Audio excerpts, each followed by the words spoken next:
Boa noite a todos. É um prazer estar na casa espírita Joana de Ângeles. Desculpem a minha voz, eu estou um pouco afônica. Essa mudança de temperatura está deixando todo mundo meio ruim. Gostaria de fazer uma prece inicial, pedindo a todos que se sentassem de forma confortável. Quem quiser fechar seus olhos. Vamos elevar nosso pensamento a Deus, ao Mestre Jesus, agradecendo a oportunidade de estarmos na casa na noite de hoje, agradecendo as bênçãos da vida e as oportunidades que Deus nos dá todos os dias, as bênçãos, e agradecer também por todos os livramentos.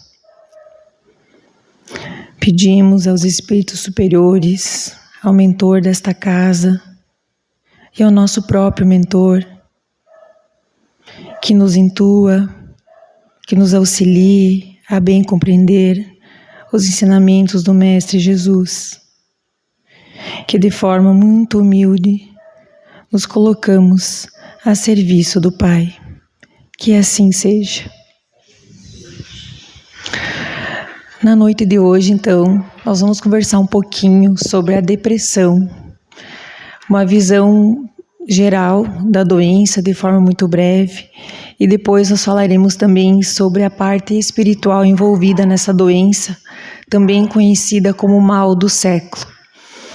A gente sabe que a depressão, ela atinge uma área do cérebro onde é formado os neurotransmissores, que são aquela parte do cérebro que ele segrega a dopamina, a noradrenalina, que são responsáveis pelo humor, pela memória, pelo ânimo, pela nossa energia, né?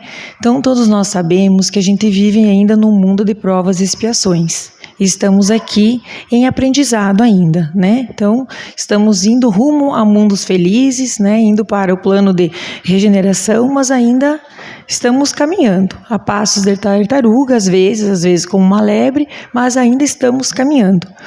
Então, passar por momentos de tristeza em nossa vida é considerado normal, né? Mesmo durante o dia. Às vezes você acorda super bem, às vezes você não está tão bem, dependendo da noite que você teve. Ao longo do dia, a nossa variação de humor, ela acontece. E vamos ter períodos mais felizes e alguns períodos mais tristes.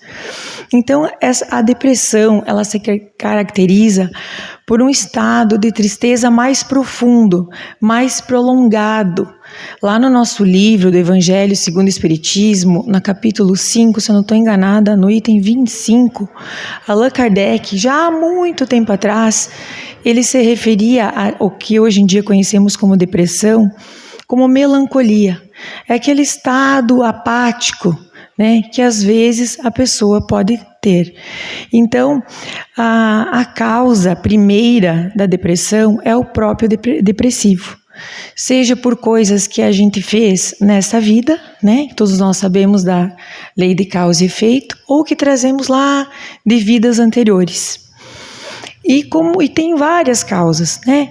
Pode ser a perda do emprego, a perda da namorada, o término de um relacionamento, pode ser o que muito hoje em dia está acontecendo com os jovens que não conseguem se encontrar, né? Muitos não conseguem se encontrar dentro da própria família, não são bem compreendidos pelos seus pais, problemas na escola, várias coisas, uma culpa, uma mágoa, coisas que a pessoa deprime, que ela vai ficando triste, e a Organização Mundial da Saúde diz que a principal causa, né, ainda da depressão é a perda de um ente querido. Principalmente pais, mães, quando perdem um filho, porque a gente sabe que a gente não perde, né? Que o filho, ou o pai, ou a mãe, ele está no outro plano, está logo ali. Talvez esteja aqui, nos acompanhando, provavelmente. Que a gente sabe que a população de desencarnados é muito maior do que a população de encarnados, certo? Então, os queridos benfeitores espirituais, eles nos dizem assim, que todas as aflições da vida, mal enfrentadas, mal superadas, que se estendem a médio e a longo prazo, elas contribuem para a depressão. E também temos a obsessão, que nós falaremos a seguir. Os sintomas da depressão, por vezes, podem se confundir com outras doenças. Por exemplo, crise de pânico, crise de ansiedade. Se alguém aqui já teve ou conhece alguém, sabe, parece que a pessoa vai morrer, parece que a pessoa vai infartar, né? Os batimentos cardíacos se aceleram, a boca fica seca. Então, muitos sintomas, eles podem se confundir com outras doenças, mas em geral, o depressivo, ele tem uma fisionomia mais apática, olheiras, ele tem muito sono ou muita insônia. Ele, em geral, ele é muito introspectivo ou muito extrovertido, porque isso também, às vezes, a pessoa não quer demonstrar que ela não está bem, não quer pedir ajuda, e ela se mostra muito mais feliz do que ela é. Eu sempre digo, aqui tem algumas pessoas da minha época e outros que são bem mais jovens. Tinha um livro chamado Poliana Moça, não sei se vocês lembram. Mas ela fazia o jogo do contente. Tudo para ela estava bem. Tudo para ela estava bem. Entende? E nós sabemos que isso não é legal, né? A gente tem que se respeitar. Temos que nos respeitar, os nossos sentimentos. Nem sempre a gente vai estar bem. Nem sempre a gente vai estar querendo ouvir o que o outro tem a dizer, né? Por mais que a gente estude a doutrina espírita, estude o evangelho, nem sempre a gente vai conseguir ser o apoio necessário para outra pessoa, porque vocês lembram bem que a máscara no avião, quando acontece de cair, não sei se já aconteceu com alguém, comigo nunca, graças a Deus, que eu morro de medo, mas a gente põe primeiro em nós, né? Então, se nós não estivermos bem, nós não vamos conseguir ajudar as outras pessoas. Então, voltando aos sintomas, né, a querer ficar mais no escuro, né, não se expor à luz, não gostar mais de ir conversar na vizinha, tomar aquele chimarrão, conversar com o amigo, a pessoa foge do convívio social, porque ela não está bem. E, às vezes, no intuito de ajudar, a gente vai e diz assim, mas amiga, por que você está assim? Você tem tudo, você tem uma família maravilhosa, um marido que te ama, um emprego onde você consegue suprir as suas necessidades, por que tu tá assim? Mas isso, sabe-se que não é o melhor a fazer, o mais que a gente ame essa pessoa, por mais que a gente ame, por quê? Porque ela não está vendo esse mundo colorido que nós estamos vendo. Para ela tudo é cinza, nada tem graça. Ela sabe que ela tem um filho que ela ama, ela tem uma casa maravilhosa, mas ela não consegue ter essa gratidão nesse momento, porque ela está com um problema, né? Como a gente viu, não é frescura. Realmente há uma alteração química acontecendo no organismo dela. Como eu falei no início, há uma diminuição dos hormônios da felicidade. Há uma diminuição, por isso que ela não tem ânimo. A pessoa diz, mas eu não tenho ânimo. Mas vamos para a academia? Não tenho ânimo. Vamos sair jantar fora? Não tenho ânimo. O filho vem e dá um abraço. Não é aquele abraço, é aquela... Tipo assim, sai daqui. Entende? E não é porque a pessoa quer. E antigamente era encarado como uma bobeira, como uma depressão. Hoje em dia, não era encarado como um fator limitante, né? As pessoas acabam perdendo o trabalho, algumas perdem o relacionamento, porque a depressão realmente é aquele vazio, é aquela coisa que ela não consegue preencher, né? Ela pode momentaneamente preencher comprando alguma coisa que a gente vive muito arraigado nesse mundo e a gente acha que o material supre tudo, e não supre, né? Às vezes o teu problema você não consegue suprir comprando um carro novo, uma bolsa nova, vou falar de nós mulheres, né? Ou cortando o cabelo, não é isso. É uma coisa que está lá no íntimo. Então, como a causa é multifatorial, o tratamento também é multifatorial, né? A primeira coisa para tirar essa pessoa lá do fundo do poço ainda é o tratamento com medicamentos. Ainda é isso, é aquele passo inicial, né? É aceitar ajuda. E lá, hoje em dia, a medicina anda muito atrelada com a espiritualidade, graças a Deus. A gente tem várias, tem a Federação Médico Espírita, no Brasil, nos estados, tem médicos dessa nova geração incríveis, né? Já está sendo comprovado o poder da oração, o poder do passe, como a oração, a fé altera, né, o nosso corpo, a nossa resposta imunológica. Então, a primeira coisa, sim, é ir até o médico, procurar ajuda. E a segunda coisa, falando, se nós estivéssemos com essa doença ou alguém muito próximo a nós, é propor a reforma íntima a essa pessoa, né? Porque a depressão sempre tem uma causa. E se o depressivo é a sua primeira causa, e se ela tem raízes nessa vida ou na outra, a responsabilidade é da pessoa. Então vai chegar um momento que tudo bem, nós vamos lá, vamos ajudar, vamos nos ajudar, né? Também, mas a pessoa precisa querer. A pessoa precisa querer melhorar. Ela precisa ir lá e fazer aquela avaliação. Bom, eu estou passando por este momento, mas o que me trouxe até aqui? O que eu fiz ou o que eu não fiz? Que em geral é o que a gente deixa de fazer, né? Porque o certo é sempre o certo e a gente sabe qual é, mas por vezes a gente não vai, né? A gente sabe, tem no Evangelho, que a porta larga é bem maior e bem mais fácil de passar. Mas é a porta estreita, tem os maiores desafios, que é aquela que nos lapidam mais. Nós sempre somos chamados pelo amor, mas é a dor que fixa. É ou não é? Jesus sempre nos chama pelo amor. Ele vai dando sinais, vai mostrando. É um amigo e fala uma coisa. É alguma coisa que está olhando, de repente, isso é para mim. É sempre assim, mas a gente não tem os olhos espirituais de ver o chamado de Jesus.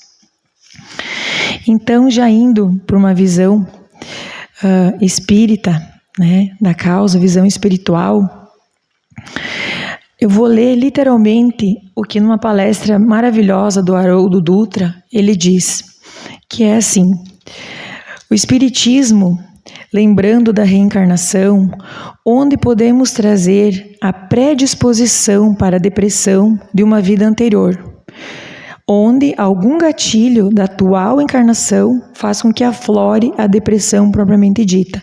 O que ele diz?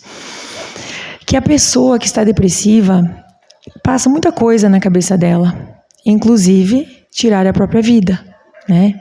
No intuito de cessar aquela dor que ela está sentindo, ou também de poupar a família, que a família passe por algum vexame. Então ela acha que cessando ali, terminando com a vida por ali, ela vai parar de sofrer. Terminou. Saí desse plano, terminou, aqui acabou, e a minha família vai me esquecer, vai superar. Mas a gente sabe que não é assim. O Haroldo Dutra diz assim, que se temos 100 problemas, com o suicídio teremos 101. E esse 1 é muito maior que os outros 100 somados. Porque a vida não cessa, a vida continua. E a gente sabe que existem vários planos, né? E que quando a gente transgride a maior lei de Deus, que é essa, tirar a nossa própria vida, a gente não vai para um local bom. Por mais que tenha ajuda dos benfeitores espirituais, por mais que a nossa vida não é feita só de erros, graças a Deus, nós vamos ter os nossos méritos, né? Também vamos ser amparados sempre, mas é um longo período. Quem aqui assistiu o Nosso Lar, que praticamente deve ser todos, lembra de André Luiz, né? E isso é só um exemplo. E ele diz assim, que o fator espiritual predominante da depressão é a memória espiritual. Eu vou ler aqui para não perder nenhuma palavrinha e depois eu explico. A memória espiritual, ela arquiva por tipo de emoção e de sentimento que a pessoa sentiu no momento do fato. Ou seja, nós já fizemos muitas coisas, né, erradas em outras vidas. E aquilo ficou lá, numa caixa, ficou lá fechada. Então ele diz que às vezes as pessoas pensam, eu queria muito saber o que eu fui em outra vida. Será que eu vivi na França, fui uma rainha? O que eu fiz? E ele diz assim, que a memória espiritual não é aquela de data, local e hora. A memória espiritual é o que você sentiu passando por determinada situação. E aquilo ficou ali numa caixinha. Então ele diz que por vezes essas coisas foram tão traumáticas que ela ficou lá inserida, ficou marcada com uma cicatriz lá na alma, lá no nosso perispírito. Quando encarnamos para cá, nós trazemos lá no nosso âmago aquela coisa que você não sabe o que é, quando as causas não são dessa vida atual, estou falando. E você sente que tu tem uma leve tendência a ficar triste, uma leve tendência a ser depressivo. E ele diz, pare, tome cuidado. Quando os teus pensamentos negativos começarem a aflorar, pare.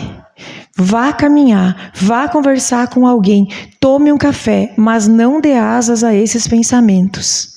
Porque você não sabe pelo que você já passou. Por isso que Deus nos deu o véu do esquecimento, graças a Deus. Porque nós não iríamos lidar com as situações. Então ele diz, se a pessoa tiver firmemente o propósito, estou falando nós, conhecemos um pouquinho da doutrina, do orar e vigiar, e ela vai perceber, esse sentimento não é meu. O que está acontecendo? Porque a gente sabe que a nossa energia aqui está confluindo, ou não é? E nem sempre a gente convive com pessoas que estão com essa energia tão positiva. Nós mesmos, às vezes, não estamos com essa energia tão positiva, certo? Porque quando a gente tem no nosso campo espiritual, eu digo a defesa espiritual, estamos firmes no nosso propósito, sabemos que estamos aqui de passagem, que as coisas vão melhorar, que as coisas vão passar. Já dizia o nosso amado Chico Xavier, tudo passa. Quer dizer que aquilo lá no passado, a gente superou, senão nós não íamos estar aqui. A gente superou. Mas pode ser que em outra vida nós tenhamos nos suicidado, mais de uma vez. E aquela lembrança ficou forte no nosso peito. E aí acontece algum revés na nossa vida e a pessoa, ela cai. Por isso que lá no Evangelho diz, mais ou menos assim, que Jesus dizia, para todos os males, não me perguntem qual é o remédio, pois o remédio é a fé.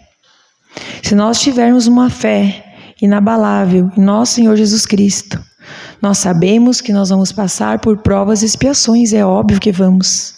Que reveses irão acontecer na nossa vida, que haverão perdas de entes queridos, sim.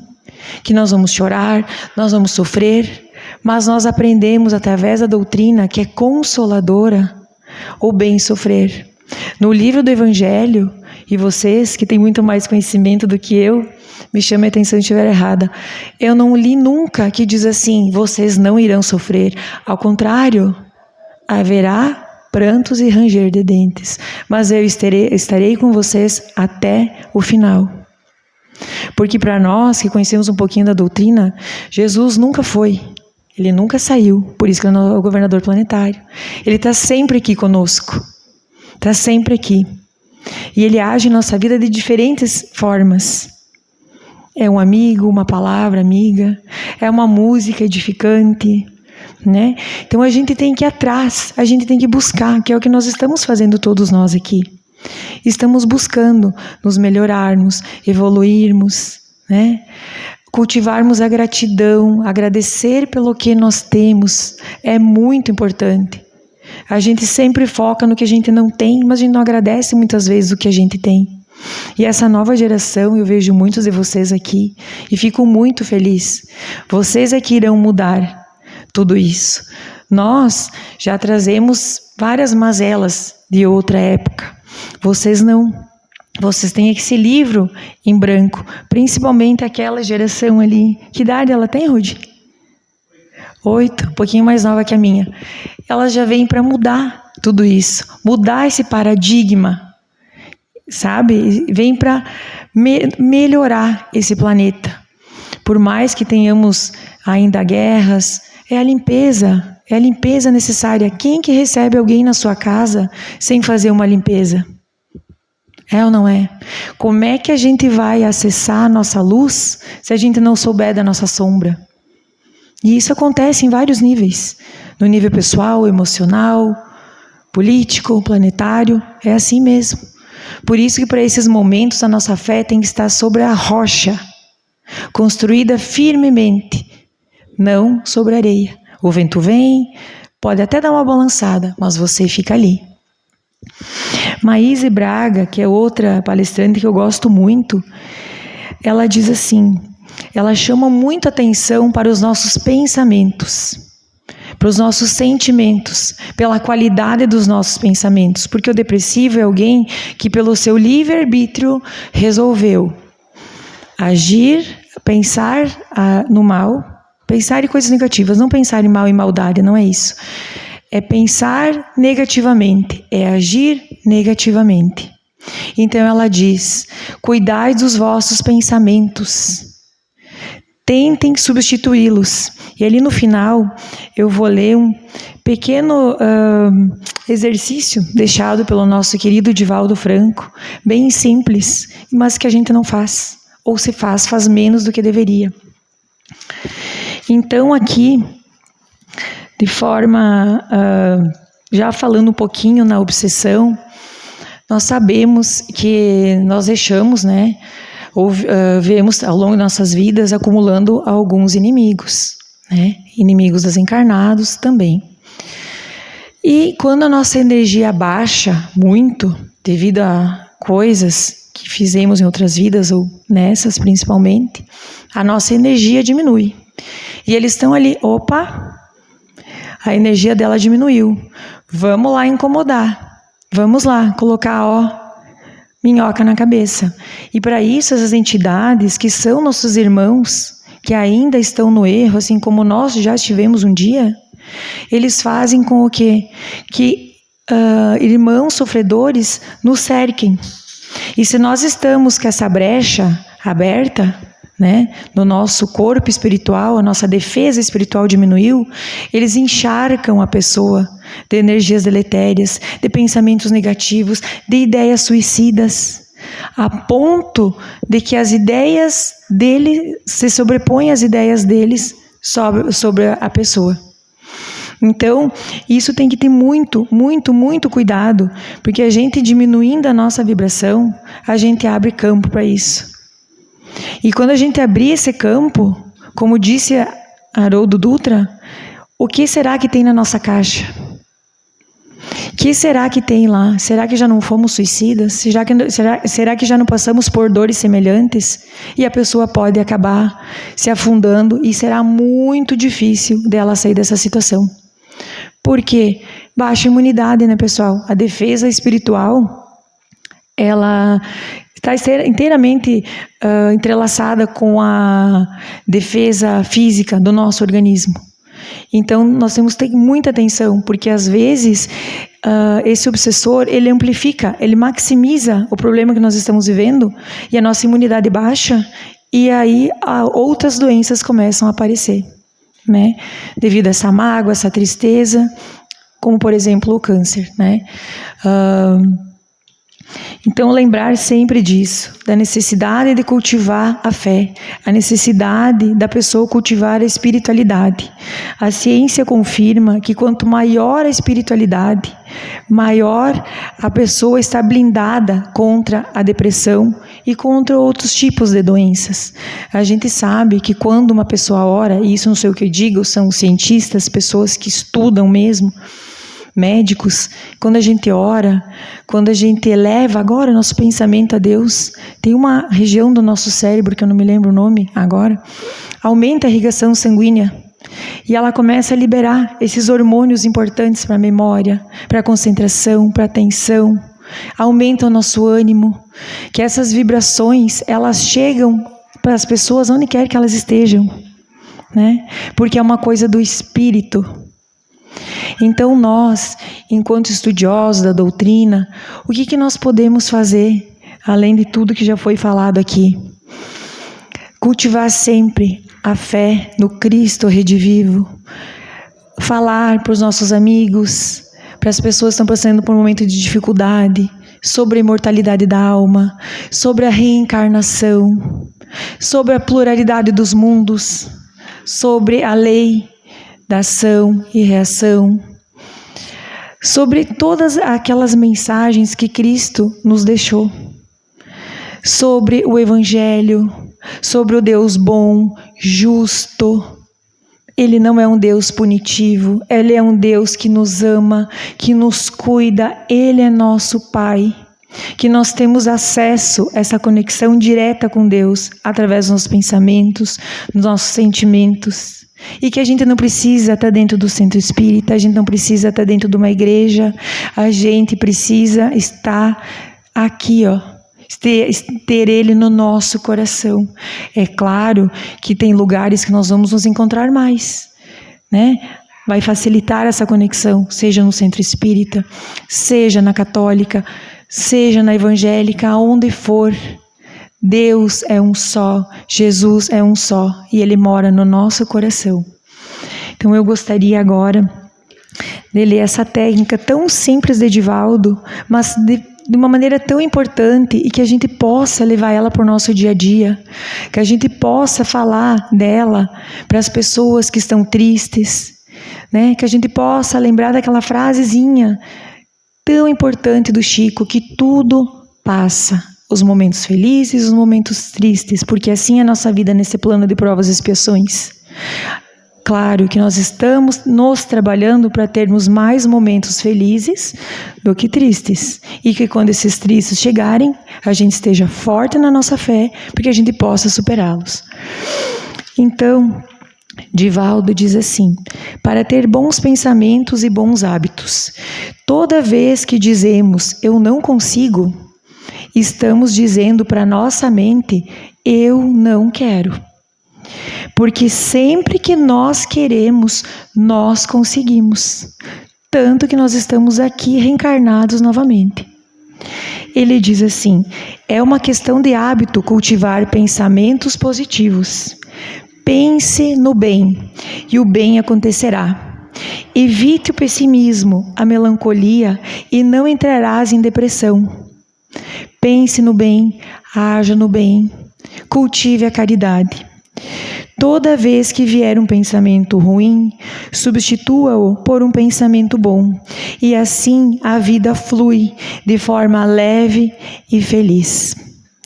Então, espero que com essa pequena explanação a gente saia daqui mais fortes, com mais ânimo, com coragem, com força, com gratidão no nosso coração. Vamos sair daqui agradecendo por todas as bênçãos, por todas as proteções e também por todos os livramentos. A gente não sabe por quantos livramentos só no dia de hoje Deus nos livrou.